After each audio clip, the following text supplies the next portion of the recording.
Profesor de alma y corazón, ha dedicado su vida a transformar generaciones, no solo con palabras, sino con el ejemplo. Su vocación lo ha llevado a escribir grandes libros, que son faros para quienes creen en la educación. Es un sembrador de ideas, un tejedor de comunidad, un caminante inalcanzable en la construcción de un mundo más humano. Quienes lo conocen saben que él no pasa desapercibido. Su calidez abre puertas, su escucha genera confianza, su pensamiento invita a reflexionar. Yo soy escritor descalzo, escribo en los ratos libres, Sí, de vez en pero cuando. me mantengo mucho en todos los procesos y en toda la acción está más de los procesos pedagógicos. La cita de Paulo Freire es demasiado potente. Cuando Freire dice, la educación no cambia el mundo, pero sí cambia a las personas que van a transformar el mundo. Entonces, esa es la función del maestro. En sus 20 metros cuadrados, ser capaz de transformar a todos esos chicos que tienen para que transformen el mundo. Para que este mundo lo saquemos de esta crisis ambiental en la que tenemos. A que este mundo lo saquemos de esta acumulación de la riqueza desaforada donde lo único que interesa es el dinero. En donde saquemos a este mundo de esos afanes de consumo en donde pareciera que es el consumo el que dirige nuestras vidas. Y entonces andamos es más preocupados por qué nos ponemos y no qué tenemos en la cabeza y en el cuerpo. En 1952, en el hermoso pueblo de Palermo, Antioquia, nace Marco Raúl Mejía Jiménez, un hombre que con el tiempo se convierte en uno de los pedagogos más influyentes en la historia educativa de Colombia. Bueno, yo vengo del suroeste de Antioquia, de un pueblito que se llama Palermo. Allá, mi papá era un comerciante, finca, y muy ligados como a toda esa tradición de los campesinos. Por eso yo estudié en la escuela pública del pueblo y creo que mi vida está marcada por esos primeros profesores que yo tuve. La profesora Rosamelia, que me enseñó a leer y a escribir, usando el periódico, por ejemplo, que mi padre tenía de suscripción y ella pedía los periódicos viejos y a mí me pedía que leyera cosas para que contara a los otros compañeros. Y luego el profesor Jesús, que fue en Montoya, que fue como el que nos organizó mucho trabajaba en las sociales, pero organizaba mucho, mantenía un ambiente de que no peleáramos, de que no sé qué, y entonces cada que había peleas o cosas nos hacía sentarnos y conversar, porque él tenía, me acuerdo, un dicho que decía, los hijos de la madre no pelean. Entonces y de todas maneras, pues vivir en el campo, vivir en pueblos pequeños le da a uno otra dimensión de la vida y otra manera de organizar las cosas. Entonces ahí ya pues sí, para estudiar me fui a Medellín y ahí el profesor que nos dirigía eso, también me acuerdo de él porque creo que también me marcó mucho, el profesor Álvarez, decidió que íbamos a trabajar con la metodología de Paulo Freire, cuando ni siquiera había libros de Freire. A Freire se leía en unas hojas de mimeógrafo que habían repartido para la reforma agraria, el ICA Siguira, y ahí entonces yo tuve como el primer acercamiento. Ya luego me fui a estudiar filosofía en Bogotá, trabajé filosofía y me volví a encontrar también con personas. Yo digo que mi vida un poco se explica a partir de los buenos maestros que yo tuve. Y entonces yo utilizo mucho la frase, que la repito seguidamente, una frase que es de Newton, cuando Newton dice, hablando de sus maestros, dice, yo miro lejos porque estoy subido en hombros de gigantes. Entonces yo digo que yo tuve la suerte siempre en la vida de tener maestros que eran gigantes. De hecho, en la universidad me encontré con maestros como Guillermo Hoyos, que es el gran filósofo colombiano del pensamiento de Frankfurt. Me encontré profesores como Luis Alberto Restrepo, que era el gran hegeliano. Me encontré profesores como Carlos Eduardo Vasco, gran matemático y también elaborador de muchas de las educaciones Y ahí en ese terminal me dediqué a trabajar en el CINEP, el Centro de Investigación y Educación Escolar de los Jesuitas. Yo ya había tenido la experiencia de la alfabetización tipo Freire en los tugurios de Medellín, y ahí comenzamos a desarrollar también en un grupo que se hacía en el CINEP lo de Freire, pero ya en perspectiva de educación popular. Y entonces en algún momento me dijeron, bueno, ahí vamos a abrir unas escuelas campesinas en el sur del Atlántico y el sur de Bolívar. Usted sería capaz de irse a vivir 5 años a montar las escuelitas de la NUC, en línea Cincelejo, pues con otros equipos, con personas muy importantes que luego van a seguir acompañando todos estos procesos. Entonces yo me fui allá a vivir 5 años y ahí desarrollamos como lo que yo yo diría es como la matriz básica de las cosas pedagógicas que yo he desarrollado. Es importante recalcar que Mejía es considerado como uno de los exponentes de la pedagogía crítica y en los sectores populares es reconocido como un líder educativo que promueve la investigación como estrategia pedagógica. ¿Por qué no trabajábamos lo de ciencia para niños? Y entonces ahí desarrollamos no, porque lo que hicimos fue darle un lugar al interior de conciencias a eso que habíamos hecho de investigación de los niños y de las niñas, en la experiencia de la costa, en la experiencia del Huila, en la experiencia del Cauca con los indígenas, y entonces lo que hicimos fue recopilar todo eso y construimos la investigación como estrategia pedagógica.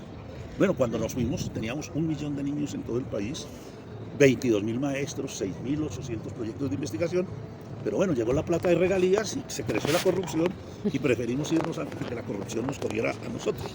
Y luego entonces yo también me voy al proyecto de Planeta Paz, que es Sectores Sociales Populares para la Paz en Colombia, y entonces desarrollamos toda una estrategia con distintos sectores populares y organizamos esas dinámicas.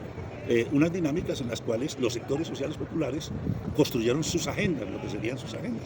Y ahí hemos desarrollado procesos nuevos, por ejemplo, ahora estamos trabajando todo lo de la sistematización. Y la sistematización como una producción de saber y conocimiento de los grupos populares, no de nosotros, sino de los grupos populares. Y hemos ido afianzando esas metodologías.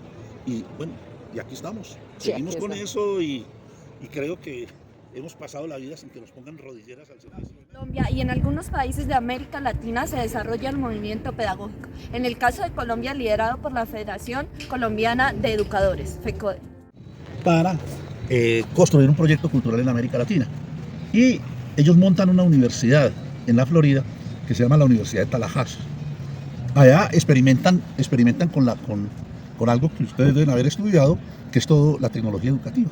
Y Skinner, todo el conductismo, y entonces ellos hacían las reformas educativas para el mundo.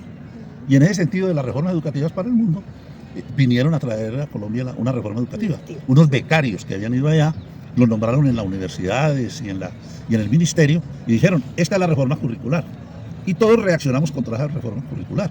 Estábamos en sitios distintos.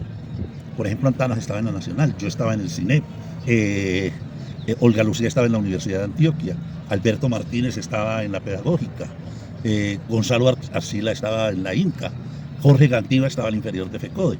Es decir, ese combo de amigos que nos hemos mantenido, pues teniendo diferencias y discutiendo, pero que es el corazón de eso. Estábamos en distintos lugares. Por eso esa primera parte del movimiento pedagógico hay que comprenderla porque la vitalidad va a estar ahí. Luego entonces Abel Rodríguez se entusiasma con estas discusiones y se comienza a trabajar en distintas regiones. Por ejemplo, nosotros en CINEP teníamos un trabajo, el de la costa, el de Antioquia, el de la ADE en Bogotá, con un movimiento que se llamaba Nueva Escuela. Y ahí, pero había mucha gente haciendo cosas. Y ahí eso se consuma y entonces se dice, bueno, el movimiento pedagógico lo tienen que colocar los maestros. Y marca un hito, porque dice, bueno, el maestro no puede seguir luchando por lo económico y lo político. El saber fundante del maestro es la pedagogía. Entonces es necesario que el maestro trabaje la pedagogía. Y entonces ese es ahí el hito que a veces dicen que es fundacional, y por eso cuento lo anterior, es el Congreso Pedagógico de 1982 en Bucaramanga. Y ahí viene la revista se crea 2 años después, en el 84, acabamos de celebrar los 40 años de la revista. Por esto Mejía se destaca como docente promotor de la educación popular, siendo así uno de los principales impulsores del movimiento pedagógico. Esta revolución pedagógica se origina en 1982 con el objetivo de recuperar la pedagogía como el saber propio del maestro. Y él recalca que los promotores de este movimiento pedagógico siguen en la lucha favoreciendo la educación.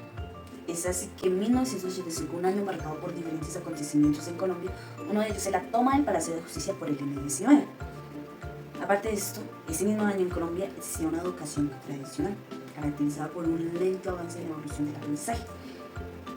Mejía establece diálogos con el objetivo de repensar la pedagogía y transformar la educación.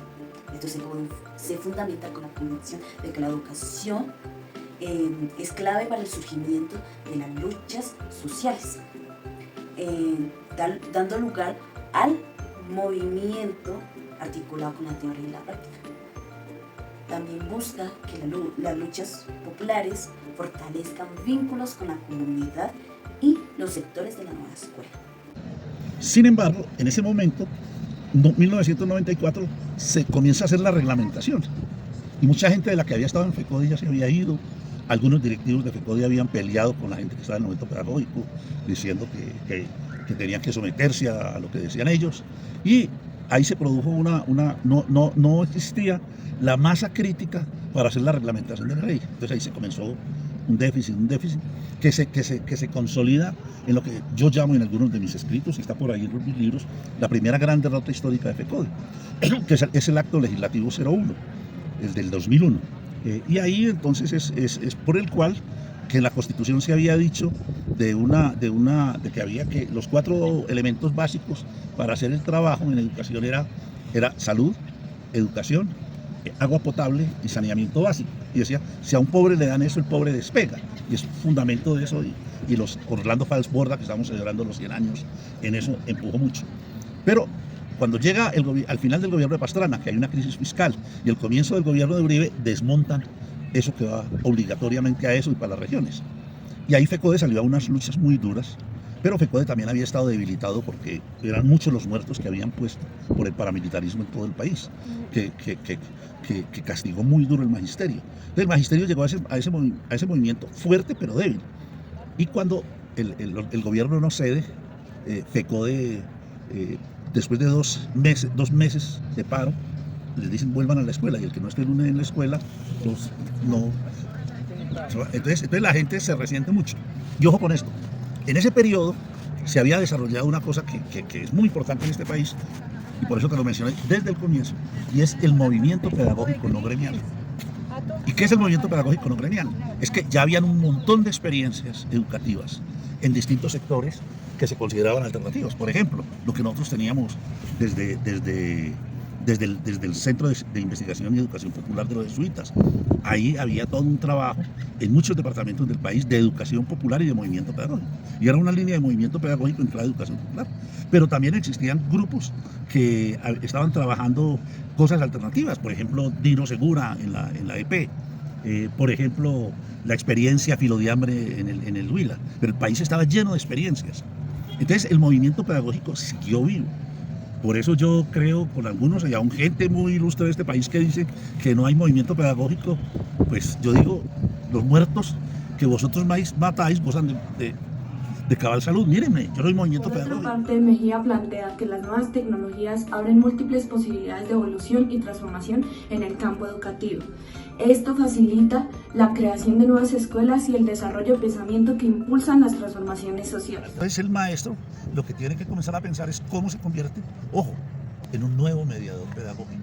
Cómo construye las tecnologías como nuevos sistemas de mediación pedagógica. Porque no le van a hacer la solución, no le van a hacer la alternativa.